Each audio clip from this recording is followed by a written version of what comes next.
Wild life photography. దీని మీద కోర్సులు కూడా చాలా ఉన్నాయి. అండ్ ఎవరైనా ఇంట్రెస్ట్ ఉంటే వెళ్ళి మీరు చేరొచ్చు. చాలా తక్కువలోనే అయిపోతుంది. సో దీని గురించి మనం ఇంకా పూర్తిగా తెలుసుకుందాం. సో వైల్డ్ లైఫ్ ఫోటోగ్రఫీకి కావాల్సింది ఫస్ట్ వచ్చేసి ధైర్యం. ఎక్కడికైనా వెళ్ళేటట్టు ఉండాలి, ఎక్కడికైనా ట్రావెల్ చేసేటట్టు ఉండాలి. అండ్ తెగించి ముందడుగు వేయాలి. కాబట్టి అది ఫస్ట్ది. సెకండ్ వచ్చేసి హౌ టు టేక్ పిక్చర్స్, అది కూడా తెలుసుకోవాలి. ఎలా మంచి మంచి ఫొటోస్ అయితే తీయాలి. అప్పుడే మీ ఫొటోస్ పబ్లిష్ అవ్వడం జరుగుతుంది.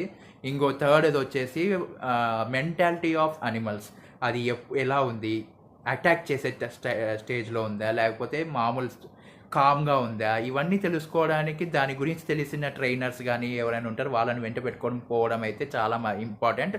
మీ లైఫ్ని మీరు రిస్క్లో పెట్టొద్దని మీ వెనకలు చాలామంది మీకోసం అయితే వెయిట్ చేస్తుంటారు. కాబట్టి గోల్కి రీచ్ అవ్వండి అండ్ టేక్ సేఫ్టీ ప్రికాషన్.